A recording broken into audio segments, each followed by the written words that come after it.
జ్యోతిషాస్త్రరీత్యా ద్వాదశ రాశుల్లో 12వ రాశి అయినటువంటి మీనరాశి మిత్రులారా, మీకు 2026 ఆగస్టు నెల శుభాశుభ ఫలితాలు ఎలా ఉంటే గురుగ్రహ ప్రభావం, శని ప్రభావం, సూర్యుని సంచారం, బుధుని శుక్రుని ప్రభావం వల్ల కుటుంబంలో ఆనందం, వ్యాపారం, మీకు ఏళ్ళనాటు శని జరిగిన మిగతా గ్రహాలన్నీ మీకు అనుకూలంగా ఉంది కాబట్టి అద్భుతమైనటువంటి నెల అని కూడా చెప్పొచ్చు. ఈ ఆగస్టు నెల సమగ్ర ఫలితాలను మీకు అందిస్తూ ఉంటుంది. ఉద్యోగంలో, ప్రభుత్వ ఉద్యోగంలో ఉన్నవారికి కూడా తీసుకుంటే మీకు ఫస్ట్ ఆధ్యాత్మికత, అభివృద్ధి, కొత్త అవకాశాలు, ఈ మూడిటి మీదే ఈ నెలంతా కూడా ఉంటారు. కొత్త బాధ్యతలు వస్తాయి. ఉద్యోగంలో ఉన్నతాధికారుల నుంచి ప్రశంసలు, పదోన్నతి, జీతం పెంపు, ప్రభుత్వ ఉద్యోగాల కోసం సిద్ధమవుతున్న వారికి పోటీ పరీక్షల అనుకూలత, IT, health care, Vidya, pharma, banking, consultancy, hospitality, ప్రభుత్వ సేవల్లో ఉన్నవారికి, విదేశీయ పనుల్లో పనిచేసే వారికి కొత్త ప్రాజెక్టులు వచ్చే అవకాశాలు ఉన్నాయి. వ్యాపారం, పెట్టుబడులు, కొత్త కస్టమర్లు, కొత్త ఒప్పందాలు లభిస్తాయి. ఫార్మా, విద్య, ఆధ్యాత్మిక సేవల్లో, హోటల్స్, ఫుడ్ బిజినెస్, చేపల పెంపకం, ఎగుమతి, దిగుమతి రంగాల వారికి అవకాశాలు బాగున్నాయి. పెట్టుబడి పెట్టే ముందు పూర్తిగా పరిశీలించండి. రొయ్యల వాళ్ళకి కూడా బాగుంది. ఆదాయం క్రమంగా పెరుగుతుంది. నిలిచిపోయిన బకాయిలు వస్తాయి. పొదుపు చేయడానికి అనుకూలమైన సమయం. అవసరం లేని ఖర్చులు పెట్టకండి.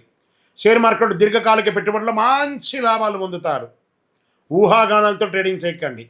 కుటుంబ సభ్యుల మధ్య ఆనందకరమైన వాతావరణం ఉంటుంది. జీవిత భాగస్వామి ఆనందంగా ఉంటుంది. సంతానం లేని వారికి శుభవార్తలు పొందుతారు. ప్రేమలో ఉన్న వారికి అనుకూల సమయం. వివాహ ప్రయత్నం చేసిన వారికి మంచి సమయం. ఆరోగ్యం పట్ల కాళ్ళ నొప్పులు, నిద్రలేమి, అలసట, జీర్ణకోశ సమస్యలు ఉంటాయి. జనరల్గా వ్యాయామం చేయండి, మంచినీళ్ళు తాగండి, అన్నీ బాగుందని కూడా చెప్పచ్చు. విద్యార్థులకి ఉన్నత విద్య, వైద్య, పరిశోధన, సివిల్స్, బ్యాంకింగ్, విదేశీ విద్య సిద్ధమవుతున్న వారికి this is the right time. Childrens, మీనరాశి వారికి అద్భుతంగా ఉందని చెప్పచ్చు. రైతులకి అద్భుతమైనటువంటి సమయం. చేపల పెంపకం, వరి, కూరగాయలు, ఉద్యాన పంటల సాగు చేసే వారికి మంచి అవకాశం ఉంటుందని చెప్పచ్చు. ప్రభుత్వ ప్రయోజనాలు కూడా పొందుతారు. కళాకారులకి సినిమా, సంగీత రచన, యూట్యూబ్, టెలివిజన్, సోషల్ మీడియా రంగం వారికి అద్భుతంగా ఉంటుందని కూడా చెప్పచ్చు. రాజకీయంలో ప్రజాదరణ పొందుతారు. పార్టీల కొత్త బాధ్యత లేదా ముఖ్యమైన పదవి లభించే అవకాశాలు ఉన్నాయి. ప్రజాసేవలో చురుకుగా ఉంటారు. విదేశీయ ఉద్యోగం, ఉన్నత విద్యా, వ్యాపారం, వీసా సంబంధిత పనుల్లో పురోగతి ఉంటుంది. కోర్టు కేసులు నెమ్మదిగా అనుకూలమైన ఫలితాలు మాస ద్వితీయంలో పొందే అవకాశాలు ఉన్నాయి. భావోద్వేగాలతో నిర్ణయాలు తీసుకోవద్దు. ఈ నెలంతా ఇతరులకు గురించి గాసిప్స్ మాట్లాడకండి. సోషల్ మీడియాకు దూరంగా ఉండండి. ఆరోగ్యాన్ని నిర్లక్ష్యం చేయకండి. పెట్టుబడుల విషయంలో పూర్తి సమాచారం తెలిసిన తర్వాత పెట్టుబడి పెట్టండి. ప్రయాణాల్లో మీ విలువైనటువంటి వస్తువులు జాగ్రత్త. ప్రతి గురువారం అద్భుతమైనటువంటి యొక్క దక్షిణామూర్తి ప్రార్థన చేయండి. ఓం నమో నారాయణాయ, ఓం బృహస్పతే అని 108 సార్లు పారాయణం చేయండి. విష్ణు సహస్రనామం పారాయణం చేయండి. పశువులకి గడ్డి అవన్నీ కూడా ఇవ్వండి. పశు పువ్వులతో చేయండి. గోసేవ చేయండి. అరటి పండ్లు అవన్నీ కూడా పండ్లంతా కూడాను పశువులకి దానంగా ఇవ్వండి. ఆధ్యాత్మిక గ్రంథాలు దానం ఇవ్వండి. పసుపు, లేత ఆకుపచ్చ మీకు చాలా కలిసి వస్తుంది. 3 మరియు 7 అనే సంఖ్య ఈ నెల మీకు కలిసి వస్తుంది. గురువారం, సోమవారం ఈ నెలంతా కూడా కలిసి వస్తుంది.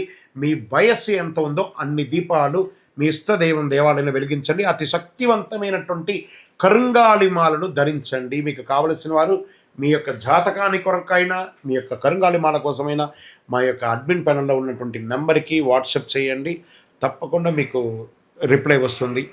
ఇంకను ద్వాదశ రాశుల్లో ఉన్నటువంటి ద్వాదశ రాశి మిత్రులారా, మీరందరూ కూడా ఆయురారోగ్య, ఐశ్వర్య, భోగభాగ్యాలు పొందాలని అఖిలాండ కోటి బ్రహ్మాండ నాయకుడు అయ్యప్ప స్వామి వారి 18 అవతారముల దేవాలయం జీవకోణ తిరుపతిలో మీకోసం లోకక్షేమం కోసం ప్రార్థన పూజలు చేస్తాము. మీరందరూ కూడా క్షేమంగా ఉండాలి. తిరుపతికి వచ్చినప్పుడు మన దేవాలయాన్ని దర్శనం చేసుకోండి. తప్పకుండా అందరూ ఆయురారోగ్యంగా ఉండాలని ప్రార్థన చేస్తాను. వందే మాతరం, వందే మాతరం, వందే మాతరం. చంద్రమౌళి వెంకటేశ్వరమ్మ.